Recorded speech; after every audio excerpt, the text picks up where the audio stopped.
do que, hein, meu amigo? Do que a gente fala primeiro? Você manda aqui. Vamos falar... perfeitamente. Da medida provisória que, inclusive, atrasou o recesso do final de ano do ministro Fernando Haddad. Gente, essa medida, só para vocês entenderem, ela continua na mira dos parlamentares. A MP da reoneração, que prevê, inclusive, a retomada da prática de forma gradual, apresentada pelo próprio ministro da Fazenda, é tema de uma reunião marcada pelo presidente do Congresso Nacional, Rodrigo Pacheco, com vários líderes partidários. Frentes parlamentares, como a de empreendedorismo e a da agropecuária, querem que Rodrigo Pacheco vá lá e devolva a medida, já que o Congresso deliberou sobre o tema recentemente e em sentido contrário a essa nova proposta. A nova proposta diz várias questões que a gente vai debater agora e essa reunião está marcada para acontecer ainda hoje. Ou seja, tem articulação rolando no Congresso Nacional em relação a isso. Eu quero entender assim, são temas relativamente complexos, essa história da reoneração, desoneração. Como é que vocês veem do ponto de vista do entendimento do brasileiro em relação a isso? Hein, Ricardão? Bom dia.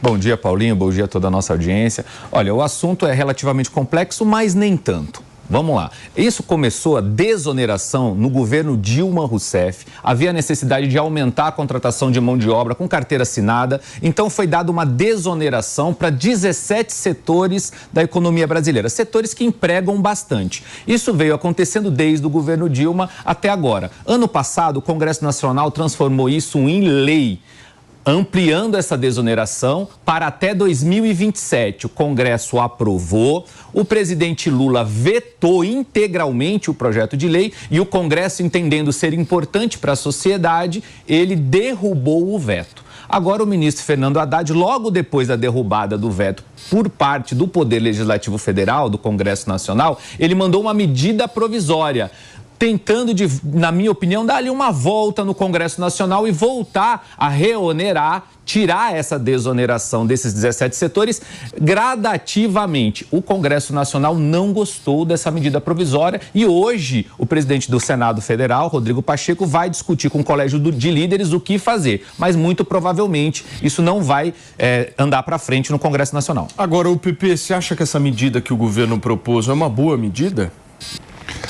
Paulinho, existem várias discussões e vários estudos, né? Eu entendo que não. Eu entendo, por exemplo, que a desoneração da folha de pagamento foi uma medida muito importante feita no governo Dilma. Quando você pega os números, você vê que realmente aumentou o número de empregos com carteira assinada em mais de 10% e aumentou o salário dos trabalhadores em mais de 20%, né? Ou seja, considerando que esses 17 setores que foram agraciados com a desoneração da folha são setores que mais empregam na sociedade, a desoneração foi uma política boa e acertada. Então eu entendo que o governo não deveria voltar à reoneração da folha. Agora, a gente tem que entender também o momento que o governo está vivendo. O governo está batendo na pauta do déficit fiscal zero. Ele está buscando, de certa forma, aumentar a receita. E quando você pega, por exemplo, quando foi aprovada a reforma previdenciária do governo Bolsonaro, que foi uma medida muito boa aprovada no governo Bolsonaro, você percebe que havia previsão de parte da sustentação do sistema previdenciário vir da volta da reoneração da folha. Ou seja, o Congresso Nacional também, naquele momento que estava discutindo a reforma previdenciária, decidiu pela reoneração da folha. E agora, né, em 2023, né, o Congresso Nacional resolveu contrariar a decisão dele e voltar e continuar com a desoneração da folha de pagamento. Ou seja, a questão não é tão simples assim, não. O governo, teoricamente, por meio do Haddad, tem legitimidade, sim, para fazer essa medida provisória. Agora, o pano de fundo, Paulinho, quando você vê, é que você percebe que há novamente um conflito entre poder legislativo e poder executivo. A gente está vendo nesse governo todo, desde o começo, esse conflito se tornando cada vez mais intenso. E o governo dando cargo, dando emenda parlamentar para buscar a coesão da base no Congresso Nacional. Mas eu acho que esse tema, o PP, não é só uma questão de cargo, né? Porque ele mexe com muita coisa, né? A gente está falando aqui de pelo menos 17 setores que estão envolvidos aí no que eu posso chamar, Ricardo Rose, me corrija se eu estiver errado, de um teste que o Haddad está tentando fazer? que você acha, hein? Ele está tentando talvez pegar um protótipo, né? Nesses 17 para verificar o andamento, inclusive, da reforma tributária. Depois, como é que você vê isso? Eu acho que é possível que seja isso, mas eu penso que o Haddad precisa, ele quer perseguir a meta do déficit zero, já colocou, inclusive ele está trucando com o Congresso, já falou que se essa medida provisória não for aprovada, ele vai ter que mudar a meta fiscal brasileira. Então não vai dar para chegar no déficit zero, porque, enfim, a conta precisa fechar. O que talvez a gente tenha que olhar é para um outro lado, o pescoço vira para um lado, vira para o outro, Fernando. Então talvez a gente tenha que cortar gastos do governo, que é aí que a gente pode tentar encontrar para chegar próximo do déficit zero. Eu não acredito que a gente chegue de qualquer maneira. Eu já falava isso lá atrás em alguns programas aqui na PAN. Nós não devemos chegar, principalmente pela linha que o governo está seguindo de aumentar gastos públicos. Só de emendas parlamentares são 50 bi para 2024. Mas uma dúvida, o governo quer déficit zero?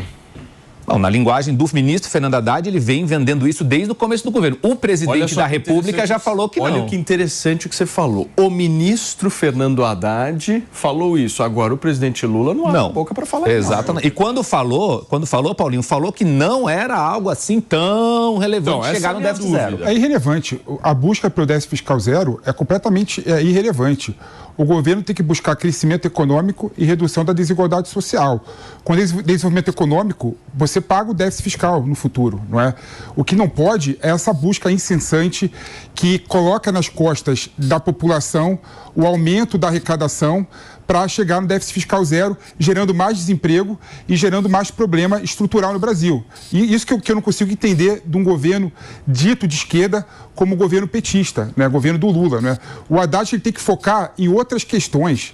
Por exemplo, é muito importante no momento que nós estamos vivenciando, né, num contexto econômico com as empresas endividadas e com o emprego, que apesar que está reduzindo o desemprego, mas o emprego continua alto, não é? Ele buscar políticas econômicas que visem diminuir o desemprego. E uma delas, querendo ou não, é a desoneração da folha de pagamento.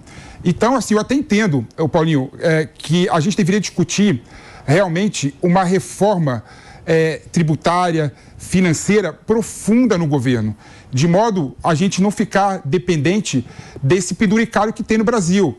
Dar subsídio aqui, desonera folha aqui. A gente deveria discutir de forma ampla o assunto. Mas né? o PP, o penduricário é ruim para o Brasil. Essa postura do ministro Fernando Haddad fez com que os índices de rejeição dele no mercado financeiro diminuíssem significativamente, não foi, Ricardo? Perfeitamente, Paulinho. É muito importante aqui na fala do PP a gente entender o seguinte: perseguir o déficit zero, colocar como meta fiscal que o Brasil consiga zerar o déficit, não é ruim e não é algo banal, porque isso manda uma mensagem para todo o mercado internacional, para todas as pessoas que querem eventualmente investir e emprestar dinheiro para o governo. Se não tem esse crédito, essa possibilidade de crédito, fica muito ruim, Felipe, seja para o governo, seja para as empresas, seja para as famílias que estão nos assistindo agora. Se você aumenta a sua dívida, a sua possibilidade de pegar mais dívida fica cada vez mais difícil. E falar, eu vou aumentar a minha dívida, que depois eu pago, é extremamente arriscado. E nem todo mundo acredita na condição, nessa estabilidade toda do Brasil, como em outros países do mundo. Isso não existe, cara. Existe plenamente, isso é a base da nossa economia. Isso não tem lógica alguma. Como não? No setor privado, por exemplo, a empresa pega empréstimo no banco, né? Aumenta a sua... compra equipamento, compra máquina...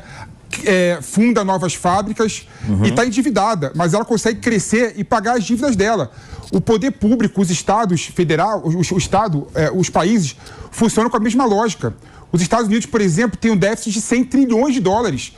A França tem um déficit de 2, 3% do PIB. O problema não é o déficit fiscal. O problema é você ter condição de pagar a dívida. Exatamente. De pagar a dívida. Felipe, você citou dois grandes países importantes. Isso não tem nada a ver com ter déficit fiscal zero. Tudo a ver. Galera, isso é conversinha. Sua lógica, não há necessidade nenhuma de se ter uma política de ajuste fiscal. Na sua opinião, você acha que isso aí é bobagem? Isso aí é secundário. Secundário. É secundário. Bobagem. O que a gente tem que buscar... Gasta pra valer. O Brasil tem que buscar... Claro. Pois a gente paga. Mas é claro, Paulinho. Eu gosto de trazer para cá como é que se calcula crescimento econômico. Crescimento econômico, como é que se calcula? É quanto as famílias gastam. As famílias do Brasil estão endividadas, não conseguem gastar mais. Exatamente. Quanto as empresas investem, as empresas do Brasil estão endividadas. E o terceiro fator é o quanto que o poder público investe. Ou seja, o crescimento econômico nesse cenário só vai acontecer com o investimento público.